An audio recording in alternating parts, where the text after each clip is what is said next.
Thank you, Mami, sa lahat. Alam mo naman yan, kung gaano kita kamahal. Alam ko na mahirap humingi ng tulong sa ibang tao, pero nilakasan mo yung loob mo. Babawi po ako sa inyo pagka naging nurse na ako.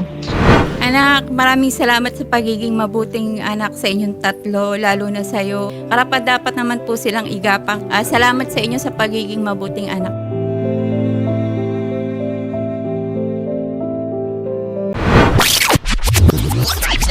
Magandang hapon po, Nay. Magandang hapon din po, Sir Tulfo. Salamat po sa Salamat pagpunta. po. Tiangge vendor po kayo. Saan Yes po kayo nagtitinda, ma'am? Sa Tiangge po, sa Roca Plaridel po. Galing pa kayo ng Bulacan? Yes po, sir. Oo.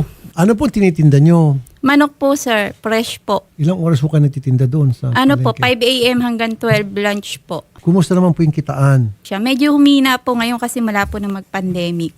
Dati po, sir, thrice a week po kaming nagtsatsyangge. Ngayon po, isang beses na lang po kasi yung Santa Rita po namin humina.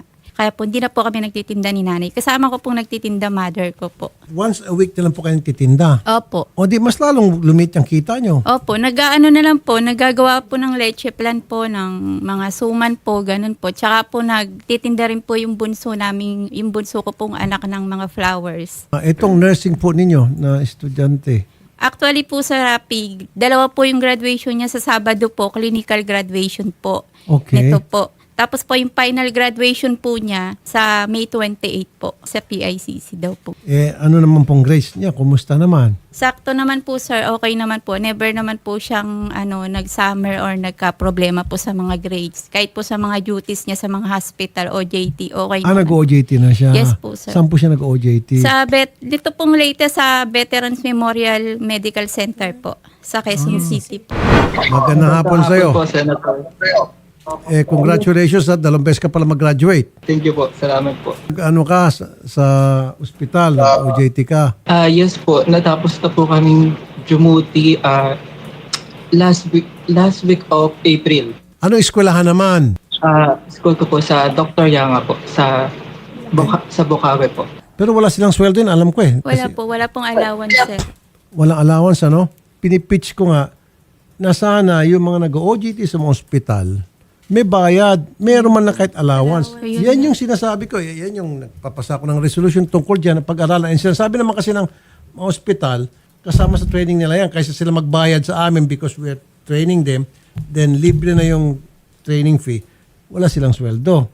Sabi ko, hindi pwede. Kumikita kayo. Siyempre, imbis na mag-hire kayo ng mga nurses, yung ginagawang trabaho ng mga ibang nurses, sinasalot nila, dapat may allowance mo lang, di ho ba? Opo, lalo po pag budget lang po yung pagluwas po nila sa Maynila pag OJT, mga ganun po. So, kailangan ni nanay graduation fee, 5,000. School balance, 51. Ano po yung school balance na 51,000? Yung tuition po na balanse pa po namin, sir. Actually po, 75K po yun, sir. Nakapagbawas po kami ng 24 nung May 4 po. Kaya 51 na lang po ang Ayun. balance. At review center, ano po yung si review center?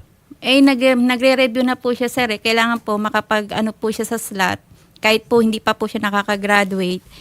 Pinag-down po siya ng kahit 3.5 po. Ang total po nun is 23 plus po.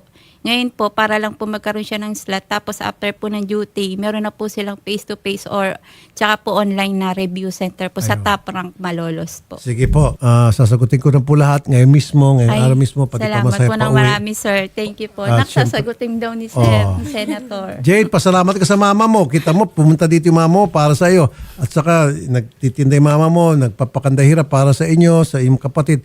Pasalamatan mo mama mo, kausapin yung mama mo. Alam ko po kasi aalis lang po si Mami. Hindi ko po in-expect na lalapit po siya sa inyo. Si Serapi talaga first choice ko. Thank you so much po. Thank you, Mami, sa lahat. Alam mo naman yan, kung gaano kita kamahal.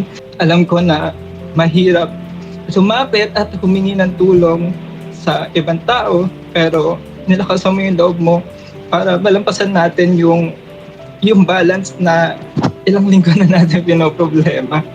Last naman na to, babawi po ako sa inyo pagka naging nurse na ako. Thank you so much po, Sir Rapi. Hindi ko po in-expect na makakausap ko po kayo, Senator. Maraming salamat po sa Nagulat pagtulong po niyo. siya. Thank you, Mami, sa lahat ng effort mo. Mahal ko Alam kayo. ko na hindi biro. Hindi lang ito yung sa araw na to. Ilang taon ako nag-aral. ilang taon mo kami binuhay na mag-isa. Maraming salamat. Single mom kasi si nanay. Salamat po. Okay. Doon ako naiyak nung sabi niya na gaganti ako pag ako naging nurse na. Kita mo, napakabit na anak. Marunong siya talagang tumanaw ng Salamat loob. po, sir. Oo. Okay. Sige, ganito lang gawin natin. Gawin ko na lang 100 para yung 20, kung ano mga kailangan pa din sa school. Ay, salamat po, sir. Thank you po. Gawin ko na lang 100, Jade. Para meron pang sobra. Pang celebrate nyo ng mama mo, family nyo. Sige, at kung meron ko pang mga kailangan. Okay? Sige. Thank you so much po. Hindi ko po talaga in-expect na magkakaroon kami ng ganitong klaseng tulong. Walang anuman. Salamat po. Anak, maraming salamat sa pagiging mabuting anak sa inyong tatlo, lalo na sa iyo. At wala naman po ako naging problema sa kanila, sir, sa pag-aaral. Talaga pong karapat-dapat naman po silang igapang. Kaya lahat naman po, kahit po ako ay mag-isa, katulong din po ang aking pamilya, ay dinadaos po namin sila. Siya po ay graduating na po, yung bunso naman po niya, fourth year na rin po sa pasukan po nito. Salamat sa inyo sa pagiging mabuting anak-anak. Salamat. At ingatan nyo palagi ang kalusugan. Mas importante yun. Nay, I'm so very proud of you, and same thing with Jade. I'm so very proud of the both of you. At kaya naman, Nay, bilang isang single mom, napakatibay niyo po. Tinaguhin niyo po na maayos yung inyong mga anak at nagsikap kayo. Eto na nga po, meron na kayo anak na maging nurse na. Pag ito po yung nag-abroad, mayaman ka na po, Nay. Siyempre, pag sa UK o US, hindi man Canada, hindi man mga nurses doon. Sige, Nay, punta ka na doon kay Odette, yung 100,000, ibibigay na namin sa'yo. Okay? Salamat po ng marami, sir. Salamat po sa inyo, ma'am. Sa lahat po ng staff, salamat po sa inyo. Walang naman, ma'am. Salamat po sa tiwala ninyo. Ito po yung pinangako ni Senator Raffy Tulfo na 100,000 pesos cash assistance po ito para dun sa graduating student po ninyo na si Jade. So, ito ma'am, baka pwede nyo na pong bilangin. Yan po. Sakto po, ma'am. Magkano po? 100,000 po. Mga kagaya ko po na single ma'am, tatagan nyo lang po ang pananalig at may awa po ang Diyos, kasama rin po ng pagtsatsaga at pagsisipag, maitatawid din po natin ang anuman pong kahirapang nangyayari sa ating mga anak. Sobrang napaka-grateful ko po at napunta po ako dito. Dito po ako dinala ng Diyos. Maraming salamat po.